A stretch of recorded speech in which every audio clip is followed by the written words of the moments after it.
میں ڈاکٹر شفیق یاسین ہے اور مجھے خوشی ہو گئی کہ سلیم صاحب آئے ہیں جن کا میں نے علاج کیا اور کچھ ہی کے علاج سے بہت بہتر ہو گئے.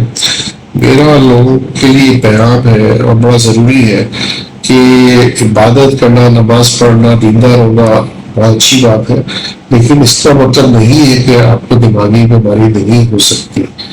دیکھیں اللہ تعالیٰ جو ہے نا وہ بھی کہتا ہے کہ جب مشکل ہو، بیماری ہو تو انسان کا فرض ہے کہ اس کا علاج کروائے اور ڈاکٹر کے پاس جائے. اور یہ بہت میں نے سنا ہے لوگوں سے پاکستان میں خاص طور پہ کہ اگر آپ دیندار ہیں، نماز پڑھ رہے ہیں تو آپ کو دماغی مرض کیسے ہو سکتا ہے.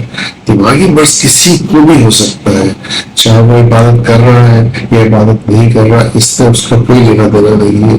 انسان، اللہ تعالیٰ نے انسان کو عقل دی ہے، سمجھ دی ہے اور اس کا کہا ہے کہ استعمال کرے.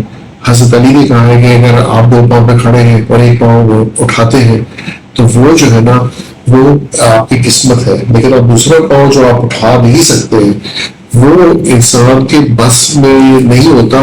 وہ بات وہی ہے کہ جو آپ اٹھا سکتے ہیں نا وہ آپ کو کرنا ہے. مطلب یہ ہے کہ آپ کو وہ اپنا فرض پورا کرنا ہے کہ آپ عقل استعمال کریں، ڈاکٹر کے پاس جائیں، کوشش ضرور کریں. کوشش نہیں کریں گے تو پھر آپ کیسے ٹھیک ہوں گے. اللہ تعالیٰ بھی انہیں کا ساتھ دیتا ہے جو کوشش کرتا ہے.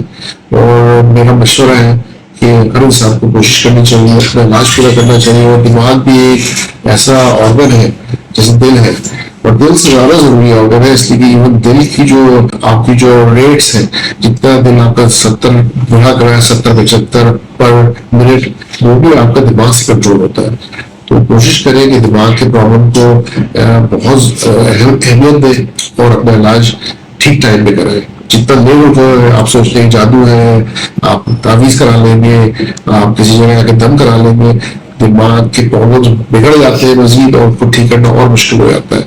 تو لیٹ نہ کریں، اپنے ٹائم پہ علاج کریں.